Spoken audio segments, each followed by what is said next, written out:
So this is your next video Hemichordata, ठीक है, जिसके बारे में जनरल कैरेक्टर्स हम लोगों ने पहले भी कभी ना कभी डिस्कस किया है, बेसिस ऑफ क्लासिफिकेशन में डिस्कस किया है। तो पहले जनरल कैरेक्टर पढ़ेंगे, फिर टिपिकल कैरेक्टर्स में एंट्री कर जाएंगे। हेमिकोडाटा, हेमी माने हाफ, ठीक है, हाफ कॉर्डेट्स इसको बोला जाता है, ठीक है। मैंने पहले भी बोला है कि Hemichordata was a subphylum of phylum Chordata, but later as the research was taken out and along the research that was done by some scientists, it has been found that in their body there is present a structure which looks like notochord but which is exactly not a notochord, because inside notochord there is present some, है ना, इसका जो notochord है inside of that there is present some hollow structure, that means इसका notochord is pipe-like. Whereas in other animals the notochord is what? The notochord is like this marker pen. It is completely cylindrical and it is solid. It is not hollow. It is not a pipeline.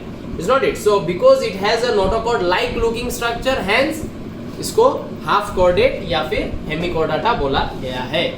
Total number of species discovered till date 90 only. This group consists of this phylum consists of small group of worm-like animals. छोटा छोटा worm के जैसा animals मिलता है जो generally bottom dwellers है, ठीक है। यहाँ पे मैं एक और पॉइंट लिख देता हूँ, ये लोग बॉटम ड्वेलर्स है, ठीक है, बॉटम ड्वेलर्स है and they generally live in sand और सॉयल बरोज। जो समुंदर के नीचे जो सैंड बेड होता है उस सैंड बेड में बरो बनाता है और वहां पे रहता है, ठीक है। Exclusively marine, there is no species which has been recorded to be found in terrestrial condition और there is no such species in fresh water condition. All of the 90 species that has been discovered are found in exclusively marine water. Bilateral symmetrical, organ system level of organization, triploblastic segmentation is not there, absent, enterocoelom also called as stomochordata because इसका जो hollow notochord है, notochord के जैसा दिखने लायक pipe like structure hollow notochord, उसको हम लोग क्या बुलाते हैं? This hollow notochord is called as what? The hollow notochord is called as stomochord. So because they do not have notochord, they have half notochord which is called as stomochord. Hence this phylum is also called as what? Stomochordata, hemichordata or stomochordata. They have open circulatory system, ये सब discussed है general character. Reproductive system dioecious, male female अलग अलग, exclusively sexual reproduction, fertilisation external पानी में होगा, gametes को पानी में छोड़ा जाएगा। इनडायरेक्ट डेवलपमेंट, लार्वा का नाम देखो इंटरेस्टिंग है, टोर्नारिया लार्वा, ठीक है ना, बिकॉज ये लार्वा जब लोकोमोशन करता है ना तो ये टोर्नाडो के जैसा लोकोमोशन करता है, ठीक है ना, ऐसे घूम घूम के ऐसे करके जाएगा, ऐसे ऐसे ऐसे ऐसे करके जाएगा, घूम घूम के जाएगा, ठीक है ना। तो इसका मोड ऑफ लोकोमोशन जब ये करेगा तो ये टोर्नाडो के जैसा स्पिन करते हुए लोकोमोशन करता है ये लार्वा, इसलिए इस लार्वा का नाम टोर्नारिया लार्वा दिया गया है। और ये they generally live in sand और सॉइल बरोस, ठीक है, बरो करके सैंड या सॉइल के अंदर रहेगा। बरो करने में कौन सा स्ट्रक्चर मदद करेगा, कौन नहीं करेगा, ये सब अभी हम लोग नेक्स्ट यूनिक कैरेक्टर्स जो पढ़ने वाले हैं या कॉम्प्लेक्स कैरेक्टर उसमें पढ़ेंगे। And they are bottom dwellers, ठीक है। तो ये सब है general character of Hemichordata. Please make notes of this. Now we will move into the main character या the main physiology morphology of a Hemichordata. We will consider an example of a very common animal called as tongueworm. We are going to take an example of tongueworm. We are going to draw the structure and we are going to understand the significance of different structure of a tongueworm. Okay, you first write the notes of this. So this is the next part that we are going to talk or discuss about. So you can see body is divided into 4 parts. And in order to understand the different parts of the body and different functions, we have taken in consideration an animal जिसका नाम है Balanoglossus, which is also called as tongueworm. Why it is called as tongueworm? Because if you see this particular animal, then the anterior part of this animal, जो anterior part है इस animal का, that is conical, and the shape of this animal almost resembles like the shape of our tongue. If we bring our tongue out, so the tip of our tongue is conical, and as the tongue projects backward, that is inside the mouth, it starts to get broaden enough. So this animal का anterior structure has some resemblance with the shape of our tongue, and hence due to that particular resemblance, this animal is called as tongue worm. Okay, now as we can see in this diagram, there are 4 parts of the body. Proboscis, this part is proboscis. Collar, the next part, this one is collar. Trunk, this one is trunk. Okay, and tail. Generally trunk and tail are considered to be one part of the body only. Okay, but here in order to explain you in proper detailing, I made this to be trunk, this to be tail, but trunk and tail are considered to be one part only, that from the trunk region only the tail part comes out. Okay, like that. Okay, the tail part has no significance other than helping this animal to swim. When the tail will move like this, it will provide a thrust to the body. So the tail जो है, this tail helps in what? The tail helps in swimming. That is the significance of the tail. Okay, now the other parts, the proboscis, collar, trunk, they have much more significance than what the tail has. Tail does only one function, the other part will have more than one function. Okay, so if we go into the structure of this particular animal, and we are going to complete one by one. First, if I look at proboscis, okay, in the proboscis part you can see there is a pore present एकदम ऊपर, जिसको हम लोग proboscis pore बुलाते हैं. इस proboscis pore के through क्या होता है? इस proboscis pore के थ्रू होता है removal of metabolic waste.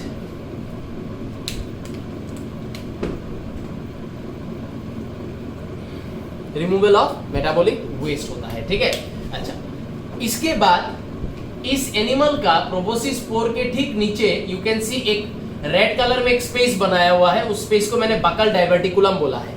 ये जो बकल डाइवर्टिकुलम है, this portion is a kind of hollow cavity. ठीक है, a hollow cavity which is present inside the proboscis reason.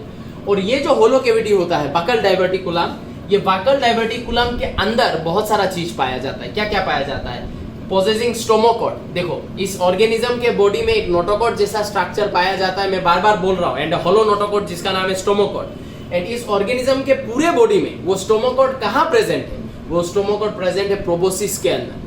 क्यों प्रोबोसिस के अंदर स्टोमोकॉड प्रेजेंट है? क्योंकि ये ऑर्गेनिज्म क्या ऑर्गेनिज्म है? बरो करता है कि नहीं? सोयल को डिग करके घुसता है कि नहीं? एंड स्टार्टिंग में हम लोगों ने लिखा है this is a very soft fragile worm. So if this organism is a very soft and fragile worm, how come this organism is doing digging?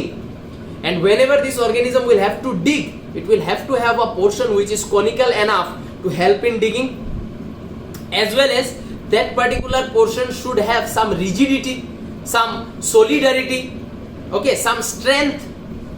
So see, that is why इस organism का सबसे anterior part, सबसे आगे का part में क्या present है? Proboscis present है. एंड प्रोबोसिस देखने में कैसा है? कोनिकल है, डिग करने में मदद करेगा. एज वेल एज इस पार्ट में एक ऐसा पोर्शन का होना बहुत जरूरी है जो इस पार्ट को एक स्ट्रेंथ देगा, एक रिजिड नेचर देगा. और वो कौन दे रहा है? स्टोमोकॉड दे रहा है. इसलिए स्टोमोकॉड बाकी बॉडी के किसी भी हिस्सा में प्रेजेंट नहीं है, लेकिन सिर्फ कहाँ प्रेजेंट है? एकदम प्रोबोसिस के आगे का हिस्सा में प्रेजेंट है. वहां रह के ये स्टोमोकॉड क्या कर रहा है? एक स्टेबिलिटी प्रोवाइड कर रहा है, एक रिजिडिटी प्रोवाइड कर रहा है, जिसके मदद से ऑर्गेनिज्म आराम से बरोज बना सकता है, सॉइल के नीचे जा सकता है. तो आई होप ये पॉइंट क्लियर हुआ है. एज वेल एज ये जो बकल डाइवर्टिकुलम है उसमें स्टोमोकॉड तो है ही, स्टोमोकॉड के साथ साथ दूसरा ऑर्गेन्स भी इसी में ही प्रेजेंट होता है, जैसे कि kidney, heart, nervous system. These are some other structures which are present in the proboscis inside buccal diverticulum. जो एक कैविटी है उस कैविटी के अंदर पाया जाता है ये सब स्ट्रक्चर. ठीक है, सो आई होप ये वाला पोर्शन समझ में आया है तुम लोग को. बकल डाइवर्टिकुलम के नीचे एक ग्लैंड प्रेजेंट है जिसका नाम है proboscis gland. So proboscis gland, proboscis pore, these are related with excretion. ये मैं बाद में पढ़ाता हूँ. ठीक है, अभी हम लोग बाकी पोर्शंस डिस्कस कर लेते हैं. तो आई होप बकल डाइवर्टिकुलम का सिग्निफिकेंस समझ में आया है. एंड स्टोमोकॉड बकल डाइवर्टिकुलम के अंदर रहता है, ये दिमाग में छाप लो. और बॉडी के किसी भी दूसरे रीजन में पाया नहीं जाता है, क्योंकि जहां जरूरत वहां पे प्रेजेंस. ठीक है ना, जरूरत प्रोबोसिस में है, डिगिंग में है, इसलिए स्टोमोकॉड उधर प्रेजेंट है. अच्छा, प्रोबोसिस का जो नेक्स्ट रीजन है वो है माउथ, वो है कोलर, सेकंड रीजन. और कोलर में क्या प्रेजेंट है? माउथ प्रेजेंट है. ठीक है। तो माउथ प्रेजेंट है तो बॉडी में एक डिस्टिंक्ट एनास भी प्रेजेंट होगा, ठीक है। मान लेते हैं ये बॉडी का डिस्टिंक्ट एनास है, ठीक है, और ये माउथ है। लेकिन ये ऑर्गेनिज्म जो है, इस ऑर्गेनिज्म का माउथ जो है वो माउथ देखो प्रोबोसिस के नीचे प्रेजेंट है। तो जब भी ये ऑर्गेनिज्म सॉइल के बाहर रहता है, जो बहुत ही कम रहता है या बहुत ही रेयरली ये ऑर्गेनिज्म सॉइल से बाहर आता है, बिकॉज ये बहुत ही सॉफ्ट फ्रेजाइल स्मॉल वर्म है एंड इसको डर है कि मैं बहुत सॉफ्ट फ्रेजाइल एनिमल हूं, मेरा एक्सोस्केलेटन भी नहीं है, मेरा प्रोटेक्शन कैसे होगा, मुझे तो हर कोई खा लेगा। तो मुझे क्या करना पड़ेगा, बाकियों से बचना पड़ेगा, बच के अपना सर्वाइवल करना पड़ेगा, अपना एग्जिस्टेंस को कंटिन्यूटी देना पड़ेगा, है ना। तो इसके लिए they always stay under the soil bed, जो सॉइल के नीचे बरो करके सॉइल के नीचे ही ये लोग रहता है, बाहर नहीं आता है। Very rarely they come outside, और जब भी रेयरली ये लोग बाहर आता है तब जाके कहीं इसका माउथ के थ्रू फूड इंजेस्ट होता है, एनास के थ्रू खाना निकलता है। बट बिकॉज ये most of the time soil के नीचे रहता है, इसलिए इस पर्टिकुलर ऑर्गेनिज्म में माउथ और एनास प्रेजेंट तो है लेकिन नॉन फंक्शनल है, क्योंकि जब ये सॉइल के नीचे रहेगा तो माउथ खुलने से सॉइल नहीं घुस जाएगा। माउथ जब खुलेगा, जब सॉइल के नीचे होगा और माउथ खुलेगा तो माउथ के थ्रू सॉइल घुस जाएगा, तो सॉइल खाएगा क्या ये ऑर्गेनिज्म? ऐसा तो नहीं हो सकता है, ठीक है ना। तो माउथ और एनास प्रेजेंट जरूर है बट नॉन फंक्शनल स्टेट में है, क्योंकि ये ऑर्गेनिज्म जो है most of the time soil के नीचे रहता है, ठीक है ना। माउथ खुलने से सॉइल घुस जाएगा। नाउ द पॉइंट इज, अगर इसमें माउथ प्रेजेंट है, काम कर भी सकता है माउथ, लेकिन फिर भी ये ऑर्गेनिज्म माउथ से काम नहीं करवाता है, तो फिर ये ऑर्गेनिज्म अपना खाना कैसे खाता है, ठीक है ना। कैसे ये अपना फूड का रिक्वायरमेंट्स को कंप्लीट करता है अगर माउथ काम नहीं कर रहा है? तो देखो उसका भी जुगाड़ है। जुगाड़ क्या है? अगर हम लोग थर्ड पार्ट में आए, थर्ड पार्ट में हम लोग को क्या मिल रहा है? ट्रंक। और ट्रंक में मैंने बोला है ट्रंक रीजन में क्या प्रेजेंट है? Pharyngeal gill slits. ये जो लाइन लाइन लाइन लाइन दिखाई दे रहा है, these are pharyngeal gill slits which are ciliated. That means इनके ऊपर इस तरीके से ढेर सारा numerous small small small small ऐसे करके सिलिया निकला हुआ है सब में। मैंने सिर्फ एक में ड्रॉ किया, सब में निकला हुआ है सिलिया। तो सिलिएटेड फेरिंजियल गिल स्लिट्स इनको हम लोग बुलाते हैं। जो ढका हुआ है विद अ कवरिंग, जिसको हम लोग बुला रहे हैं ओपर्कुलम और लीड, ठीक है। थोड़ा सा पार्ट लीड या ओपर्कुलम ढक के रखता है, ठीक है ना। ये जो फेरिंजियल गिल स्लिट है, इसका काम क्या होना चाहिए था? जनरली ये क्या करता है? ये ऑर्गेनिज्म अगर सॉइल से बाहर रहता तो माउथ से खाना खाता, एनास से छोड़ देता, और फेरिंजियल गिल स्लिट रेस्पिरेशन करने में मदद करता। फेरिंजियल गिल स्लिट है, gill slits are known for doing respiration. लेकिन अब ये ऑर्गेनिज्म क्या कर रहा है? सॉइल के नीचे रह रहा है, ठीक है ना। माउथ ये खुल नहीं सकता है, सॉइल घुस जाएगा, ठीक है। तो माउथ बंद, एनास बंद, नॉन फंक्शनल। तो सॉइल के नीचे रह के ये खाना इंजेस्ट कैसे करता है? ये ऑर्गेनिज्म करता है फिल्टर फीडिंग, एंड ये फिल्टर फीडिंग करता है with the help of pharyngeal gill slit. Pharyngeal gill slit जो सिलिएटेड है, ये cilia provides the filter feeding mechanism. जो छोटा छोटा ऑर्गेनिक इनऑर्गेनिक पार्टिकल्स हैं उन्हीं को ये फेरिंजियल गिल स्लिट्स अपने थ्रू बॉडी के अंदर जाने को देता है, ठीक है ना। जो वाटर में ऑर्गेनिक इनऑर्गेनिक पार्टिकल्स है, this particles can go through और it can get diffuse through this pharyngeal gill slits. तो जब ये सॉइल के नीचे रहेगा तो माउथ काम नहीं कर रहा है, माउथ का काम कर रहा है कौन? Pharyngeal gill slits. Hence they are also called as filter feeders. Pharyngeal gill slits में सिलिया उगा के रखा है। क्यों उगा के रखा है? So that cilia non food particle को एलिमिनेट करे, सिर्फ फूड पार्टिकल्स को ही अंदर जाने दे, ठीक है। और फेरिंजियल गिल स्लिट का काम जनरली क्या होता है? रेस्पिरेशन। आज अगर फेरिंजियल गिल स्लिट्स खाना इंजेक्शन करने में, फूड इंजेक्शन करने में अगर वो फंक्शन करने लगा तो रेस्पिरेशन का जिम्मा किसी और को उठाना पड़ेगा। So under that condition, under this condition, जो रेस्पिरेशन का प्रोसेस इन लोगों का होगा वो कोई और रिस्पॉन्सिबिलिटी लेगा। कौन लेगा? क्यूटेनियस रेस्पिरेशन इन लोगों में देखने को मिलता है। दैट मीन्स ये ऑर्गेनिज्म का जब माउथ बंद है, जब ये सॉइल के नीचे है तो माउथ और एनस बंद है, तब pharyngeal gill slit food injection कर रहा है। दैट इज माउथ का काम फेरिंजियल गिल स्लिट कर रहा है बाय डूइंग फिल्टर फीडिंग। जब pharyngeal gill slit food injection में लग गया है तो फेरिंजियल गिल स्लिट का काम इसका स्किन कर रहा है। डायरेक्ट स्किन के थ्रू गैसेस डिफ्यूज हो जाएगा और CO2 बाहर आ जाएगा। ठीक है। लेकिन ये ऑर्गेनिज्म अगर बाहर रहेगा तो माउथ के थ्रू खाना खाएगा, एनास के थ्रू खाना एलिमिनेट करेगा, माने digestive system complete, digestion extra cellular, pharyngeal gill slit अपना काम करेगा, दैट इज रेस्पिरेशन करेगा, और स्किन रेस्पिरेशन में मदद नहीं करेगा। लेकिन बिकॉज ये organism most of the time soil के नीचे रहता है तो माउथ और anus becomes non functional. Food injection का जिम्मा ले लेता है फेरिंजियल गिल स्लिट, और फेरिंजियल गिल स्लिट का जो काम था रेस्पिरेशन उसका जिम्मा ले लेता है स्किन, स्किन के थ्रू होता है रेस्पिरेशन। ठीक है, आई होप ये वाला पोर्शन मैकेनिज्म जो मैं समझाने का कोशिश किया ये तुम लोग को समझ में आया है, बॉडी पार्ट्स का और कौन से पार्ट में क्या है ये भी आई होप तुम लोगों का क्लियर हो गया है। कोई डाउट होने से you can ask me. Okay, moving on to the next part. तो नेक्स्ट है तुम लोग का excretory system, and excretory system के बारे में हम लोग यहाँ डिस्कस कर रहे हैं। ठीक है, सर्कुलेटरी सिस्टम क्या लिखा है, ओपन सेल्स, बॉडी में जितना भी सेल्स है सारा सेल अपना मेटाबॉलिक वेस्ट पोर करेगा किधर, इस ऑर्गेनिज्म के ब्लड में। बिकॉज इस ऑर्गेनिज्म का देखो टेक्निकल पॉइंट, बिकॉज इस ऑर्गेनिज्म का हार्ट कहाँ लोकेटेड है, प्रोबोसिस में लोकेटेड है। ये जो सबसे ऊपर का हिस्सा है प्रोबोसिस, उसमें हार्ट लोकेटेड है।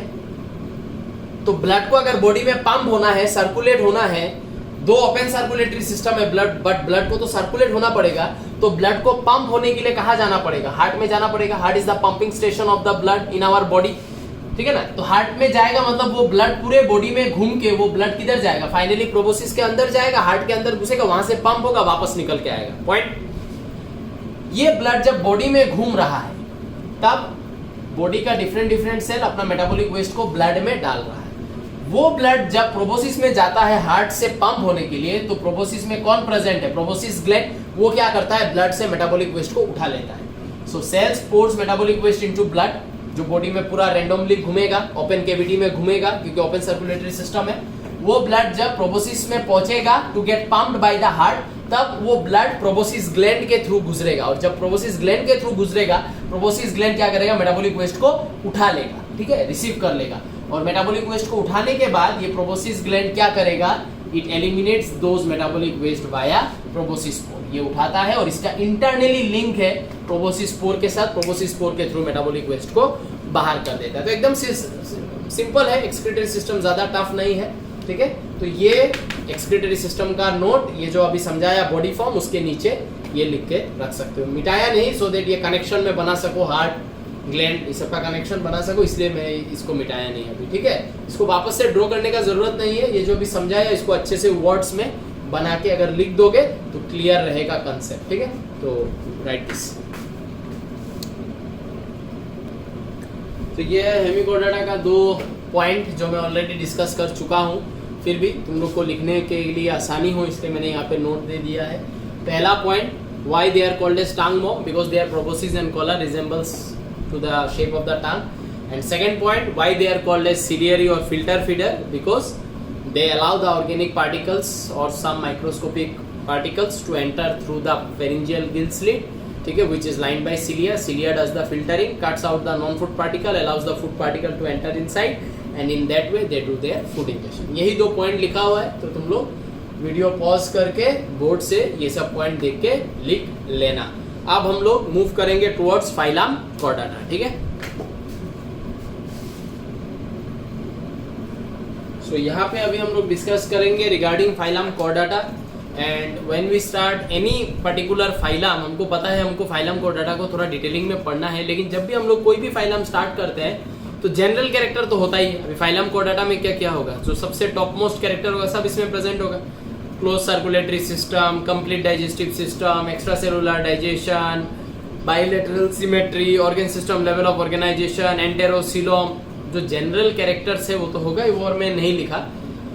4 फंडामेंटल फीचर्स, 4 फंडामेंटल फीचर होगा, and this features are the most important feature. ठीक है, bilateral symmetry, organ system, level of organisation, triploblast, ये सब तुम लोग खुद से लिख लेना। ठीक है ना, ये सब ऑलरेडी हम लोगों ने बेसिस में किया हुआ भी है, तो वो मैं और फिर यहाँ पे और नहीं लिखूंगा। तो ये 4 फंडामेंटल फीचर क्या क्या है। ठीक है, पहला है नोटोकॉर्ड। फाइलम कॉर्डाटा का आइडेंटिटी ही है प्रेजेंस ऑफ नोटोकॉर्ड से। ठीक है, सो नोटोकॉर्ड, तो नोटोकॉर्ड में हम लोग क्या मिलेगा, नोटोकॉर्ड क्या है, elastic solid ensheathed rod like structure. ठीक है, एनशीथेड माने एक कवरिंग टाइप का कुछ एक शीट है इसके ऊपर। सो इलास्टिक है, ठीक है, सॉलिड है, एनशीथेड है, made up of some turgid cells. Turgid cells का मतलब है टाइट सेल्स, ठीक है, रिजिड सेल्स, जो है मेसोडर्मल ओरिजिन, माने ट्रिप्लोब्लास्टिक 3 जर्मिनल लेयर मेसोडर्म इन सेल्स को बनाता है जो नोटोकॉर्ड का फॉर्मेशन करता है। Located between nerve cord and alimentary canal. Alimentary canal को हम लोग digestive tube, archenteron, primitive gut, ये सब नाम से भी बुला सकते हैं, ठीक है ना। तो अगर मैं एक एम्ब्रायो ड्रॉ करूं, पर ह्यूमन एम्ब्रायो ड्रॉ करूं, तो ह्यूमन एम्ब्रायो में ये कौन सा साइड होगा, ये होगा एम्ब्रायो का वेंट्रल साइड, और ये कौन सा साइड होगा, ये होगा डोर्सल साइड। तो देखो वेंट्रल साइड में एम्ब्रायो में जब माँ के पेट के अंदर बच्चा होता है, एम्ब्रायो में क्या आएगा, ये आएगा, इसको हम लोग क्या बुलाते हैं, डाइजेस्टिव ट्यूब। एकदम डोर्सली आएगा एक होलो स्ट्रक्चर, ये भी होलो, ऊपर वाला भी होलो। ऊपर वाला है आर्केंटेरॉन, जो आगे जाके एक फुल फंक्शनल एलिमेंट्री कैनल में डेवलप हो जाएगा। ये माउथ बनाएगा, ओसोफेगस बनाएगा, स्टोमक, इंटेस्टाइन, ये सब बनाएगा, ठीक है। इसलिए इसको आर्केंटेरॉन या फिर हम लोग इसको प्रिमिटिव गट बुलाते हैं, जो आगे जाके एक फुल्ली फंक्शनल एलिमेंट्री कैनल में कन्वर्ट होगा। एकदम डोर्सली एक होलो पाइप उसके जैसा प्रेजेंट है, जिसका नाम है dorsal hollow tubular nerve cord, ठीक है। ये नार्व कॉर्ड का क्या सिग्निफिकेंस है मैं समझाऊंगा। और देखो दोनों के बीच में नोटोकॉर्ड प्रेजेंट है। तो अगर तुम लोग को कभी पूछा जाए कि एलिमेंट्री कैनल के रेस्पेक्ट में नोटोकॉर्ड का पोजीशन क्या है, तो एलिमेंट्री कैनल के रेस्पेक्ट में नोटोकॉर्ड का पोजीशन डोर्सल है, इस तरफ है। और अगर तुम लोग को पूछा जाए कि dorsal hollow tubular nerve cord के रेस्पेक्ट में नोटोकॉर्ड का पोजीशन क्या है, तो इसके रेस्पेक्ट में नोटोकॉर्ड उस तरफ है, वेंट्रल है ना। तो देखो क्वेश्चन को कैसे घुमा घुमा के पूछ सकता है कि एलिमेंट्री कैनल के रेस्पेक्ट में नोटोकॉर्ड का पोजीशन बोलो, तो एलिमेंट्री कैनल वेंट्रल है, नोटोकॉर्ड डोर्सल के तरफ है, अगर हम लोग इस पॉइंट ऑफ व्यू से देखें। और dorsal hollow tubular nerve cord के पॉइंट ऑफ व्यू से देखें तो नोटोकॉर्ड वेंट्रल साइड में प्रेजेंट है, ठीक है ना। तो ये ऐसा क्वेश्चन देके तुम लोग को कभी कंफ्यूज करने का कोशिश कर सकता है, लेकिन होना मत। अच्छा, dorsal hollow tubular nerve cord, ठीक है, DHTNC, dorsal hollow tubular nerve cord, वही यहाँ पे शॉर्ट फॉर्म में लिखा है।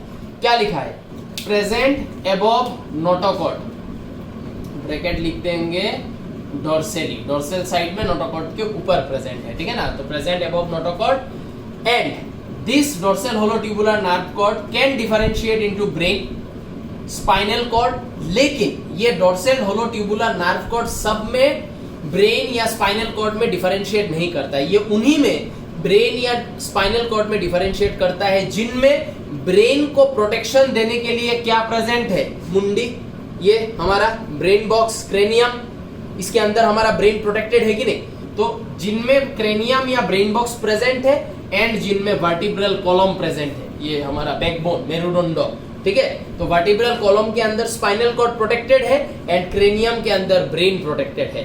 तो जिन लोगों के बॉडी में cranium and vertebral column present है, उन्हीं के बॉडी में dorsal hollow tubular nerve cord differentiate करता है और करके क्या बनाता है, ब्रेन बनाता है जो क्रेनियम प्रोटेक्शन देगा एंड स्पाइनल कॉर्ड बनाता है जो वर्टिब्रल कॉलम प्रोटेक्शन देगा, ठीक है। तो यही है discussion regarding dorsal hollow tubular nerve cord. Number 3, paired pharyngeal gill slits, ठीक है। तो पेयर्ड फेरिंजियल गिल स्लिट्स हम लोगों में भी आता है जब हम लोग एम्ब्रायो रहते हैं और मदर के पेट के अंदर रहते हैं, हमारे में भी आएगा। लेकिन हम लोग सबसे एडवांस मैमल है, इसलिए हमारे से वो फेरिंजियल गिल स्लिट चला जाएगा और जाके वो लंग्स में कन्वर्ट हो जाएगा। माने मोटा मोटी ये होना शुरू होगा एम्फीबिया, रेप्टाइल, बर्ड्स, मैमल्स, इन लोगों में। तो एम्फीबिया, रेप्टाइल, बर्ड्स, मैमल, इन सब का जो मतलब एम्ब्रायो होगा, उस एम्ब्रायो में फेरिंजियल गिल स्लिट आएगा। लेकिन जब वो एम्ब्रायो एडल्ट में कन्वर्ट होगा तब वो फेरिंजियल गिल स्लिट लंग्स में कन्वर्ट हो जाएगा। लेकिन बाकी जो एनिमल है, फिशेस है ना, यूरोकोर्डाटा, सेफालोकोर्डाटा, उन लोगों में फेरिंजियल गिल स्लिट जैसा था वैसा ही रहेगा थ्रू आउट द लाइफ, क्योंकि वो लोग लोअर कॉर्डेट्स से एंड लोअर कॉर्डेट्स में pharyngeal gill slit does not converts into lungs. तो वही मैंने लिखा, इन हायर ऑर्गेनिज्म माने in higher chordates present only in embryonic stage, later changes into lungs. ये स्ट्रक्चर सिर्फ एम्ब्रायोनिक स्टेज में, बाद में लंग्स में कन्वर्ट हो जाएगा। तो हम भी जब अपने मदर के पेट के अंदर होंगे तो हमारे में डायरेक्ट लंग्स नहीं आएगा, पहले हमारे में फेरिंजियल गिल स्लिट आएगा, ठीक है, और फिर वो लंग्स में कन्वर्ट हो जाएगा, ठीक है। तो 1 2 3 4 क्या है, post anal tail for balancing, ठीक है ना। ये जो कुछ एनिमल्स, कैट, डॉग, इन लोगों में जो टेल प्रेजेंट, वो टेल का क्या सिग्निफिकेंस है, बिकॉज कैट एंड डॉग जो है, वो लोग ऐसा है, ये पकड़ लो मेन हेड है, ऐसा करके नेक है, और उसके बाद ऐसे करके मेन बॉडी है, मेन बॉडी में ऐसे करके पैर है। तो ये जो मेन बॉडी है, मेन बॉडी से पैर रिलेटेड है, ये फोरलिम्ब या हाइंड लिम्ब, और मेन बॉडी से हेड जो है वो आगे की तरफ निकला हुआ है कि नहीं। तो हेड का वेट को आगे की तरफ बैलेंस करने के लिए पीछे की तरफ क्या प्रेजेंट है, टेल प्रेजेंट है। समझ में आया ना। जो मेन बॉडी है, मेन बॉडी से है हमारा मेन बॉडी क्या है, ये हमारा मेन बॉडी है। हमारा मेन बॉडी से क्या निकल रहा है, हाथ और पैर, ठीक है ना। तो आज अगर हम लोग भी ऐसे करके चलते तो हाथ, समझ में आ रहा है ना, तो हेड का जो वेट है वो बॉडी से क्या हो जाता है, ऐसे आगे की तरफ आ जाता, तो उस हेड का वेट को इस तरफ बैलेंस करने के लिए उस तरफ टेल प्रेजेंट है, ठीक है। आज हमारे में टेल क्यों नहीं है, क्योंकि हम लोग ऐसे इरेक्ट हो गए, खड़े हो गए हैं, हमारा हेड का वेट ऐसे करके आ गया है, तो हमारा टेल का कोई काम है नहीं है। हेड जो है वो मेन बॉडी में ऐसे करके बैलेंस हो रहा है। आज अगर हम लोग भी ऐसे चार पैर पे चलते, हेड आगे होता तो पीछे टेल होता, हेड का वेट को बैलेंस करने के लिए। आज हम लोग ऐसे करके खड़े हो गए तो टेल का कोई यूज नहीं है, क्योंकि टेल का काम था, जो लोग चार पैरों से चलता है उनका हेड का वेट को पीछे से टेल बैलेंस करता था, ठीक है। अभी जो लोग ऐसे इरेक्ट हो जाएंगे उन लोग का टेल का कोई सिग्निफिकेंस नहीं रहेगा, तो use and disuse of organ apply होगा। जो ऑर्गन यूज नहीं हो रहा है उसको बॉडी डिजेनरेट कर देता है, हटा देता है, इसलिए हमारे में टेल नहीं है, हमारा टेल को हटा दिया गया है।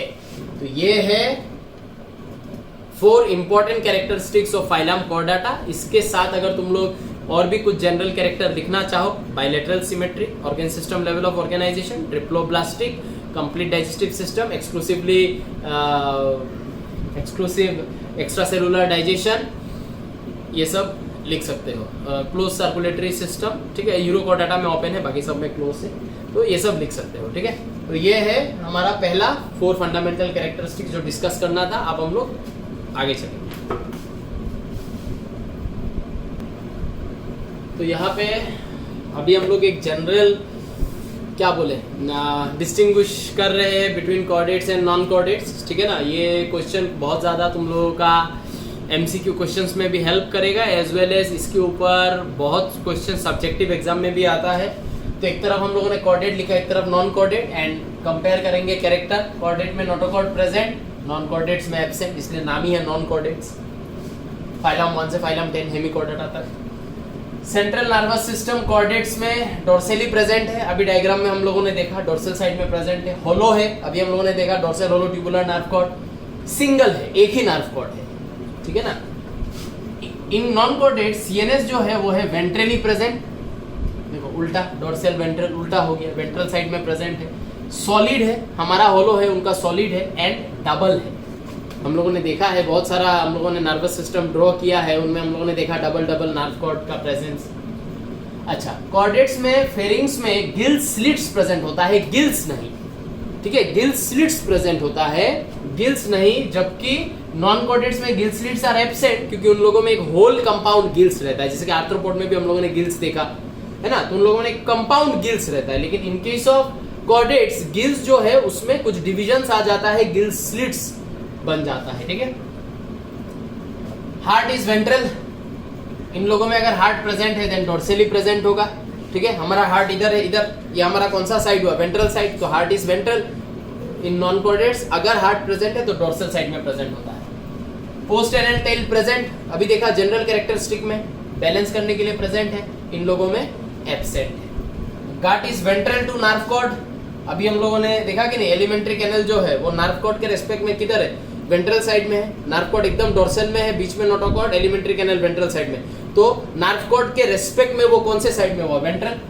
सो gut is ventral to nerve cord, इन लोगों में gut is dorsal to nerve cord, क्योंकि इनका नर्व कॉर्ड खुद वेंट्रल साइड में रहेगा तो गट उसके नीचे आएगा। तो अगर हम लोग नर्व कॉर्ड के रेस्पेक्ट में देखें तो वो डोर्सल साइड में चला जाएगा, ठीक है। तो यहाँ पे हम लोगों ने कॉर्डेट एंड नॉन कॉर्डेट के कंपैरिजन डिस्कस किया है। एक और पॉइंट आज डिस्कस करेंगे, then we will finish it up for today. In next video I will give both urochordata and cephalochordata in the next video, and then gradually we will move on, okay।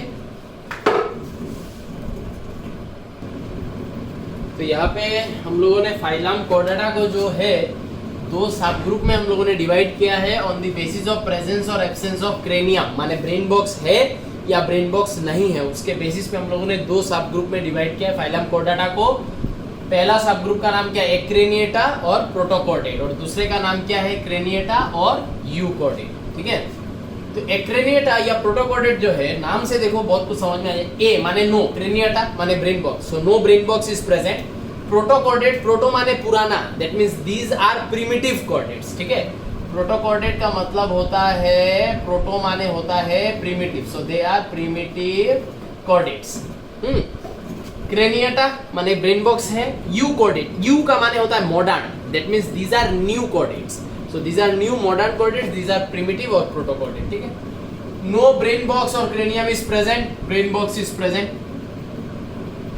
Notochord does not converts into vertebral column, इन लोगों में notochord vertebral column नहीं बनता है, notochord के level पे ही रह जाता है। Vertebral column is form, notochord converts into vertebral column. So brain box नहीं है, वर्टिब्रल कॉलम नहीं है। Dorsal hollow tubular nerve cord does not differentiate, मैंने ऑलरेडी बोला ये तभी डिफरेंशिएट करता है जब ब्रेन को जगह देने के लिए क्रेनियम है एंड वर्टिब्रल कॉलम को जगह देने के लिए स्पाइनल कॉर्ड को जगह देने के लिए वर्टिब्रल कॉलम है। Dorsal hollow tubular nerve cord differentiate into brain and spinal cord, क्योंकि ब्रेन को जगह देने के लिए ब्रेन बॉक्स, स्पाइनल कॉर्ड को जगह देने के लिए वर्टिब्रल कॉलम। तो इसके अंदर हम लोग को मिलेगा सबफाइलम 3, ये है सबफाइलम 3 जिसको हम लोग वर्टिब्रेटा बुलाते हैं, एंड इसके अंदर हम लोग को मिलेगा सबफाइलम 1, sp1 लिखा है, सबफाइलम 1 एंड सबफाइलम 2, सेफालोचोर्डाटा, यूरोचोर्डाटा, ठीक है।